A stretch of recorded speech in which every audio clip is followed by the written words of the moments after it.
Hello viewers, welcome to the English world. आज का हमारा टॉपिक है पॉसेसिव प्रोनाउन, जिसे हम जेनेटिव प्रोनाउन भी कहते हैं। पॉसेसिव प्रोनाउन को हिंदी में अधिकारवाचक सर्वनाम कहते हैं। चलिए हम इसके बारे में थोड़ा सा समझते हैं। तो मैंने बोर्ड पे लिखा है पॉसेसिव प्रोनाउन और जेनेटिव प्रोनाउन। पहले उस वर्ड का मतलब समझते हैं, क्योंकि कोई भी टॉपिक समझने के लिए पहले टॉपिक का जो नाम है उसको समझना ज़रूरी होता है। तो पॉसेसिव का मतलब होता है अधिकार जताना या फिर उस पर अपना ओनरशिप दिखाना। इसमें जो वर्ड्स आते हैं वो अपना ओनरशिप दिखाता है या फिर अपना हक जताता है, या हम कह सकते हैं कि जिस सब्जेक्ट के बारे में बात हो रही है उस सब्जेक्ट पे वो अपना हक जताता है, अपना ओनरशिप दिखाता है या अपना पॉसेसिवनेस दिखाता है। आप देख सकते हैं मेरे बोर्ड्स पे कुछ वर्ड्स लिखे हैं। ये सारे वर्ड्स हमारे पॉसेसिव प्रोनाउन में इंक्लूड होते हैं। My, our, your, his, her, its, their, mine, ours और योर्स। ये सारे वर्ड्स जो हमारे पॉसेसिव प्रोनाउन के हैं, हम इन सब का हिंदी में मीनिंग जान लेते हैं, फिर इसके सारे एग्जाम्पल्स के बारे में जानेंगे तो हमें पूरे अच्छे से क्लियर हो जाएगा कि पॉसेसिव प्रोनाउंस क्या होते हैं।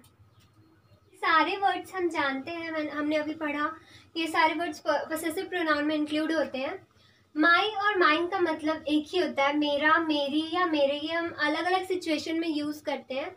जैसे कि हम किसी प्लूरल की बात मस्कुलिन जेंडर की बात करेंगे, उसमें हम मेरा यूज़ करते हैं। जैसे ये मेरा बेटा है, मेरा वर्ड आया ना, ही इज़ माई सन, ठीक है, तो मेरा आया। वैसी फेमिनाइन के लिए मेरी।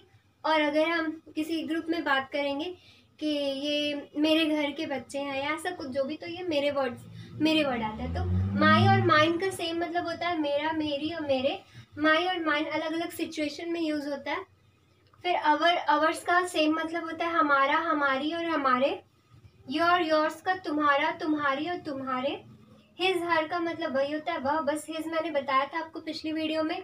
हिज मस्कुलाइन जेंडर के साथ यूज़ होता है और हर फेमिनाइन जेंडर के साथ यूज़ होता है। मस्कुलाइन जेंडर यानी कि मेल और फेमिनाइन जेंडर यानी कि फीमेल। इट्स का मतलब होता है यह। देयर का मतलब होता है उसका या फिर उनका। चलिए हम कुछ एग्जाम्पल्स के थ्रू इसको समझते हैं। आप देख रहे होंगे मैंने बोर्ड पे 2 सेंटेंस लिखा है। This notebook is yours, this notebook is yours. Same ही तो दिख रहा है, कुछ अंतर लग रहा है क्या? ध्यान से देखिए, अंतर है। मैंने इस योर्स में अपोस्ट्रोफी एस लगाया है और इसमें नहीं लगाया है। तो आपको क्या लगता है कि पॉसेसिव प्रोनाउन में ये दोनों सेंटेंस में से कौन सा करेक्ट है? मैंने आपको बताया था कि योर्स और योर्स का मतलब होता है तुम्हारा।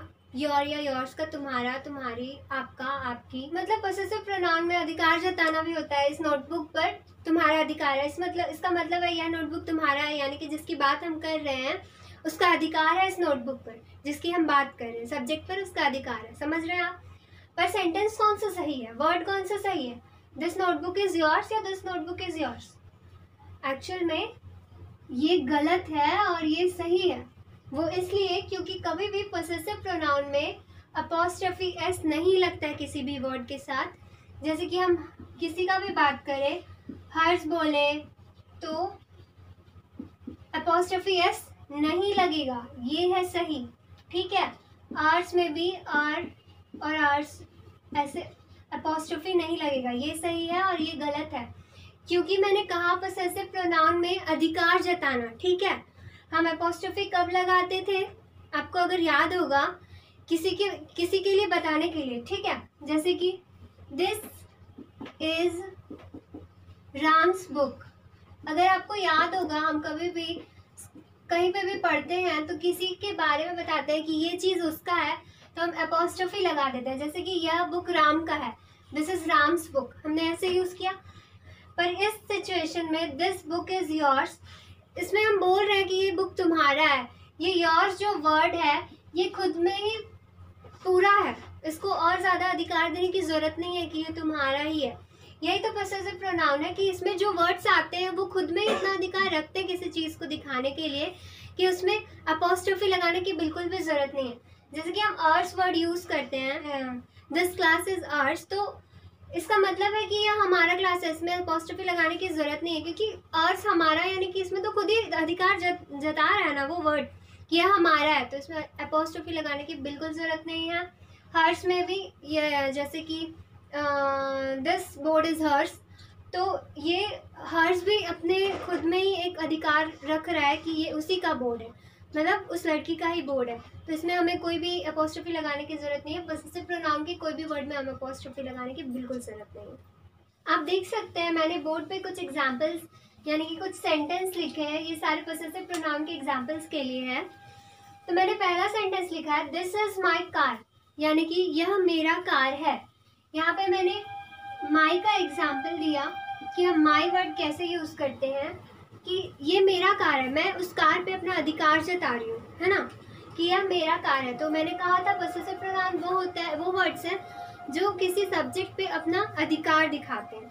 ठीक है, यहाँ पे सब्जेक्ट हमारा कार है क्योंकि हम कार के बारे में बात कर रहे हैं, है ना। और ये मेरा है यानी कि मैं अधिकार जता रही हूँ, माइन। ये पॉसेसिव प्रोनाउन है और ये सब्जेक्ट है, सब्जेक्ट पे मैं अपना हक जता रही हूँ यानी कि माई हक जता रहा है। ये वर्ड जो है ये पॉसेसिव प्रोनाउन है। This is board, this board is mine, where is yours. ये बोर्ड मेरा है, तुम्हारा कहाँ है या आपका कहाँ है। माइन और योर्स का मतलब मेरा और तुम्हारा होता है। मैंने पहले कहा था अभी जस्ट 2 मिनट पहले, दिस बोर्ड इज माइन। मैंने कहा था कि माइन और योर्स ये भी हमारा एक पॉसेसिव प्रोनाउन है क्योंकि यह बोर्ड मेरा है, इस बोर्ड पे मेरा अधिकार है, मैं कह रही हूँ। तो माइन भी अधिकारवाचक यानी कि पॉसेसिव प्रोनाउन में आता है। और मैंने पूछा वेयर इज योर्स, तुम्हारा कहाँ है।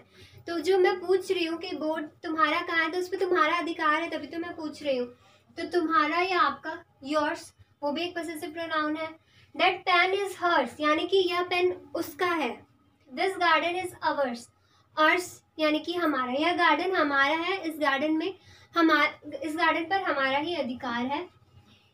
इट्स आवर क्लास, यानी कि यह हमारा क्लास है, यह हमारा क्लास है, क्लास पे भी हमारा अधिकार है। यह क्लास पे यानी कि इस क्लास पे हमारा ही अधिकार है क्योंकि यह हमारा है। It is their farm house, यानी कि यह जो फार्म हाउस है यह उनका है। कोई होंगे जिसके बारे में भी हम बात कर रहे हैं, वो it is their farm house यानी कि हमारा नहीं, ये उनका है, इस फार्म हाउस पे उनका अधिकार है। उनका यानी कि उनका वर्ड के लिए हम देयर का यूज़ करते हैं। मैंने अभी थोड़ी देर पहले आपको बताया था my, mine, your, yours, her, ours, its, their, ये सारे जो वर्ड्स हैं हमारे पॉसेसिव प्रोनाउन है। आप जानते हैं मैंने कहा अभी कि माई, माइन, योर, योर्स और आर्स, इन सब का मीनिंग एक होता है सबका, यानी कि माई, माइन का मेरा, मेरे, मेरी, योर, योर्स का तुम्हारा, तुम्हारे, तुम्हारी, आपका, आपके, आपकी, फिर आर्स का हमारा, हमारे, हमारी, ये सारे वर्ड्स होते हैं। पर क्या आप जानते हैं कि माई और माइन का यूज़ कहाँ होता है, फिर या फिर योर और योर्स का कहाँ यूज़ होता है, क्योंकि मतलब तो एक ही है पर हम यूज़ कैसे करते हैं। चलिए मैंने बोर्ड पे लिखा है, इसके अकॉर्डिंग पढ़ते हैं, हम समझने की कोशिश करते हैं क्या है। देखिए, दिस इज माई मार्कर, मैंने कहा दिस इज माई मार्कर, ये मेरा मार्कर है, ठीक है। दिस मार्कर इज माइन, ये मेरा मार्कर है, मतलब कोई फर्क तो नहीं लग रहा, मीनिंग तो सेम ही है। पर आप अगर ध्यान से देखेंगे, मैंने लिखा है दिस इज माई मार्कर और यहाँ लिखा है दिस मार्कर इज माइन। तो आप नोटिस कर रहे होंगे कि नाउन के पहले मैंने माई का यूज किया है और यहाँ पर नाउन के बाद मैंने माइन का यूज किया है, ठीक है।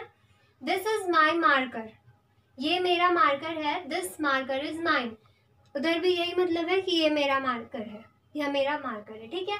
बस फर्क इतना है कि जब हम माई का यूज करेंगे तो माई के बाद नाउन आएगा, यानी कि दिस इज माई मार्कर, माई के बाद नाउन आया, दिस मार्कर इज माइन। जब हम माइन का यूज करेंगे तो मार्कर एक नाउन है, नाउन के बाद माइन आएगा, ठीक है।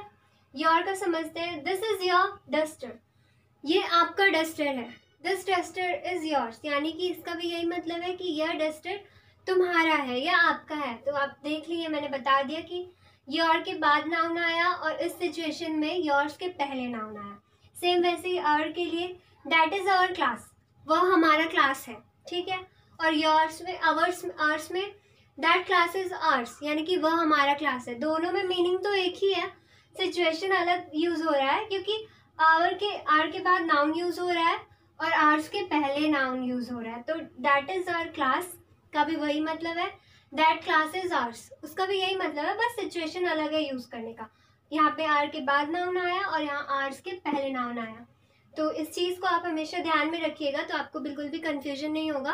तो आज का हमारा टॉपिक यहीं तक था। पॉसेसिव प्रोनाउन यानी कि जेनेटिव प्रोनाउन के बारे में हम जान लिए हैं, आप समझ गए होंगे। अगर आप नहीं समझे तो मुझे कमेंट्स में पूछ सकते हैं। आप मुझे चाहे तो इंस्टाग्राम पे फॉलो कर सकते हैं, वहाँ पे पूछ सकते हैं। लिंक मैं आपको डिस्क्रिप्शन में दे दूँगी। अगर आपको ये वीडियो पसंद आए या आप इससे कुछ सीखे हैं तो इसे लाइक करें, शेयर करें, और अगर आप न्यू हैं तो इसे सब्सक्राइब कर दें। आप चाहें अगर आपको कोई न्यू टॉपिक के बारे में सीखना है तो आप मुझे कमेंट्स में बता सकते हैं, मैं आपको पढ़ाऊँगी। मैं कोशिश करूँगी कि आपको हर चीज़ समझ में आए।